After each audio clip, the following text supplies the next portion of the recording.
बच्चों अब मैं एक छोटी सी चीज़ आपको बताना चाह रहा हूँ, बहुत ही इम्पोर्टेंट है, ध्यान देंगे। मान लीजिए ये कहा जाता है कि किसी ऑर्बिट से इलेक्ट्रॉन को निकालना है।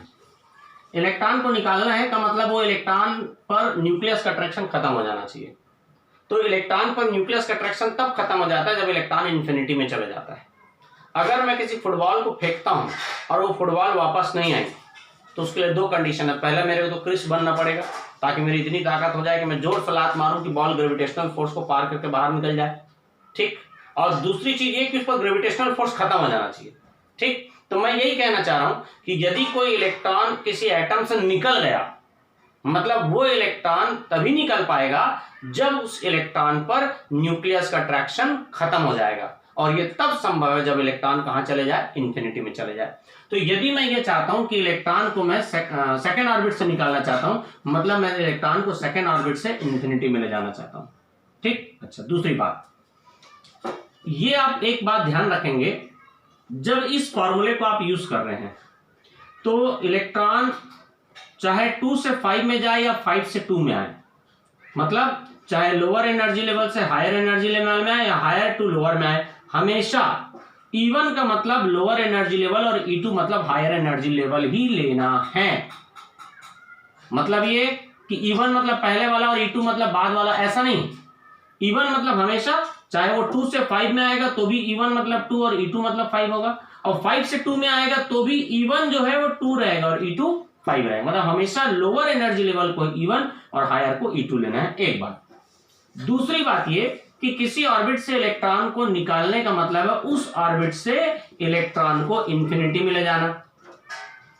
तो ये हो जाएगा, जिस ऑर्बिट से इलेक्ट्रॉन को निकालना हो जाएगा लोअर एनर्जी लेवल, और हायर एनर्जी लेवल जो E2 हो जाएगा वो क्या हो जाएगा, इन्फिनिटी।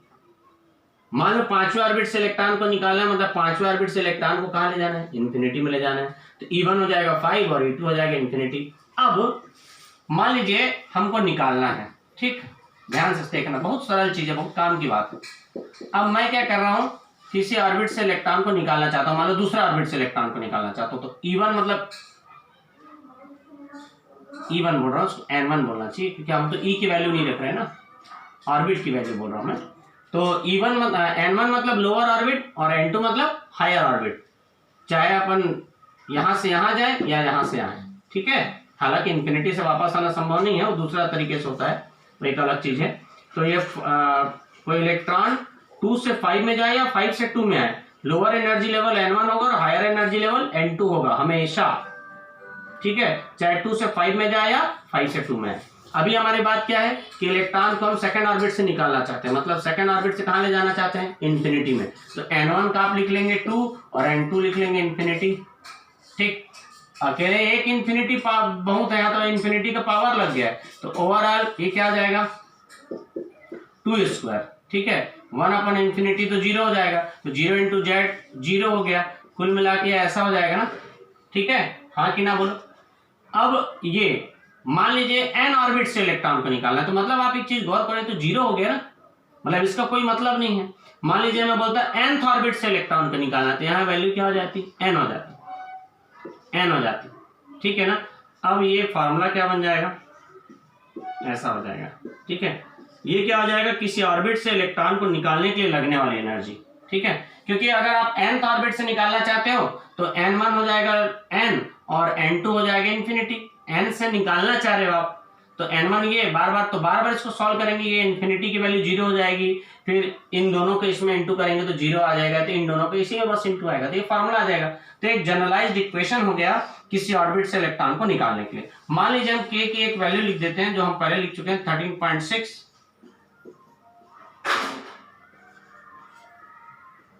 ठीक, तो ये हो गया।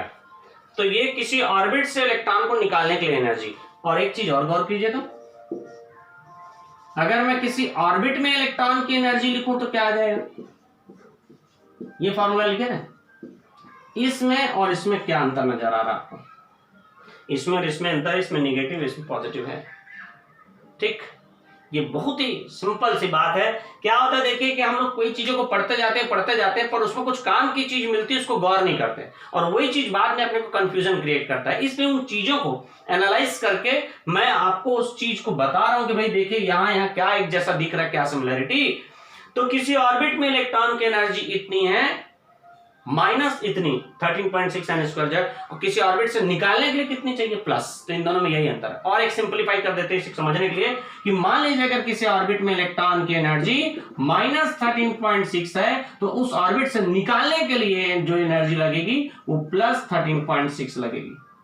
मतलब इस टाइप के क्वेश्चन को सॉल्व करने के लिए इतना आपको लंबा नहीं करना है, ये शॉर्टकट है कि आपको अगर किसी ऑर्बिट से इलेक्ट्रॉन को निकालना है, मैं दो ऑर्बिट के बीच एनर्जी डिफरेंस निकालने की बात नहीं कर रहा हूं, किसी ऑर्बिट से इलेक्ट्रॉन को निकालना है मतलब उस ऑर्बिट से इंफिनिटी में ले जाना है। तो हर बार आप n2 को इंफिनिटी लगोगे, फिर इसको 0 मानोगे, फिर कैंसिल करोगे, फिर यहां पहुंचोगे। तो आप एक फंडा याद रखिए कि किसी ऑर्बिट से इलेक्ट्रॉन को निकालने के लिए लगने वाली एनर्जी का जो फॉर्मूला है वो इलेक्ट्रॉन की ऑर्बिट में एनर्जी के फॉर्मूले के बिल्कुल बराबर है। अंतर केवल ये है कि यहां माइनस है, यहां प्लस। बस माइनस लगा दोगे तो ऑर्बिट में इलेक्ट्रॉन की एनर्जी हो जाएगी, प्लस लगा दोगे इसी फॉर्मूले में तो उस ऑर्बिट से निकालने के लिए लगने वाली एनर्जी हो जाएगी। मान लीजिए मेरे से पूछा कि हीलियम के तीसरे ऑर्बिट से इलेक्ट्रॉन निकालने के लिए कितनी एनर्जी लगे, तो इसी फॉर्मूले में क्या रखूंगा, माइनस की जगह प्लस कर दूंगा। हीलियम के तीसरे ऑर्बिट बोला मतलब n की वैल्यू 3 लिख दूंगा और हीलियम का एटॉमिक नंबर 2 होता है। इसको सॉल्व करूंगा तो आंसर आ जाएगा कि हीलियम के तीसरे ऑर्बिट से इलेक्ट्रॉन को निकालने के लिए कितनी एनर्जी चाहिए। ठीक है, ये बहुत इंपॉर्टेंट चीज है, इस चीज को आप लोग याद रखेंगे।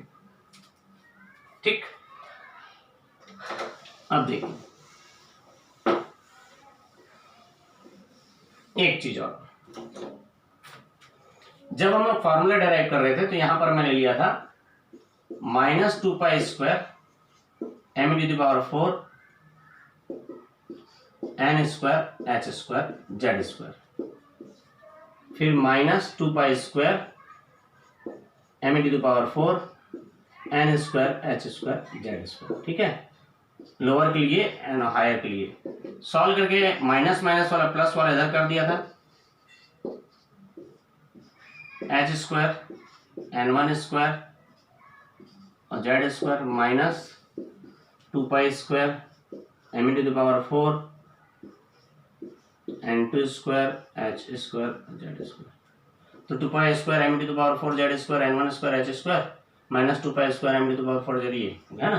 तो ये एनर्जी डिफरेंस हो गया, 2π² m⁴ h² n1² n2², ये हो गया ना। 2π² m⁴ h² हो गया 1/n1² माइनस 1/n2² z² हो गया। तो ये एनर्जी डिफरेंस कैलकुलेट करने के लिए फार्मूला हो गया। ठीक है, अब यहां पर देखिए एटम जो रहता है क्वांटा के फॉर्म, यहां हम लोग पहले सॉल्व कर चुके हैं। एटम क्या करता है, क्वांटा के फॉर्म में एनर्जी का लेना देना करता है, मतलब ये जो एनर्जी एमिट होगी या एब्जॉर्ब होगी वो क्वांटा के फॉर्म में होगी। और क्वांटा की फार्मूला क्या होता है, h न्यू होता है।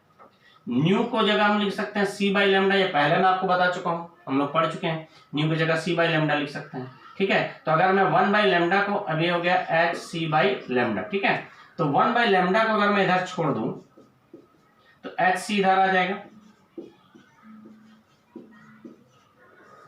h² और ये h³, तो ये h² में एक h आएगा, h³ c आ जाएगा।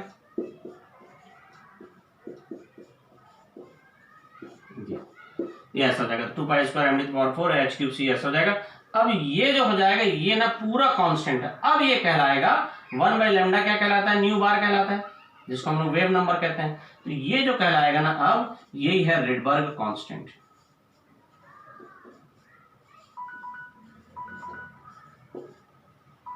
ये वेव नंबर और ये होता है रिडबर्ग कांस्टेंट। ये रिडबर्ग कांस्टेंट जो रहता है RH, इसकी वैल्यू होती है 1.09678 × 10⁷ पर मीटर। पर मीटर क्यों, उसका यूनिट है वेव नंबर का। ठीक है, यहां तक क्लियर है। तो ये किसके लिए फॉर्मूला हो गया, वेव नंबर और वेव नंबर कैलकुलेट करने के लिए। इसका जो भी आंसर आएगा उसका रेसिप्रोकल क्या होगा, वेव लेंथ हो जाएगा। मान लीजिए इसको सॉल्व करने से 10 आया तो 10 क्या हो गया, वेव नंबर हो गया। तो ये क्या आया, वेव नंबर, मतलब 1/λ की वैल्यू 10 आई तो लैम्डा क्या आ जाएगा, 1/10 आ जाएगा।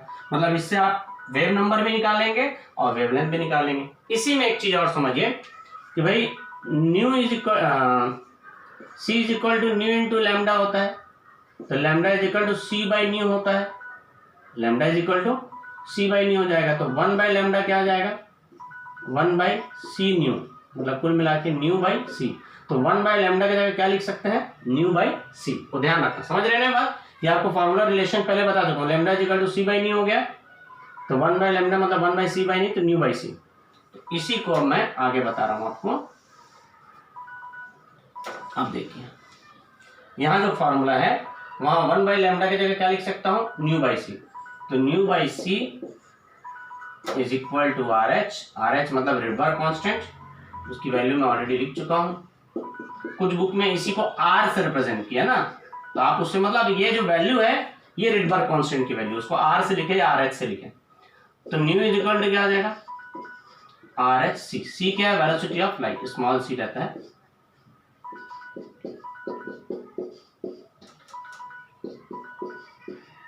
ठीक है, ये क्या हो गया, किसी ऑर्बिट में, एक ऑर्बिट से दूसरे ऑर्बिट में इलेक्ट्रॉन गया, n1 से n2 में गया या n2 से n1 में गया।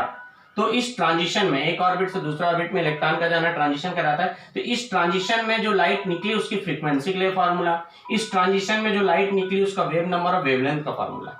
ठीक है, तो ये सब फॉर्मूले हमारे आगे काम आएंगे न्यूमेरिकल्स में। ठीक है, आगे के जो टॉपिक्स हैं वो मैं आपको नेक्स्ट वीडियो में कल की क्लास में बताता हूँ।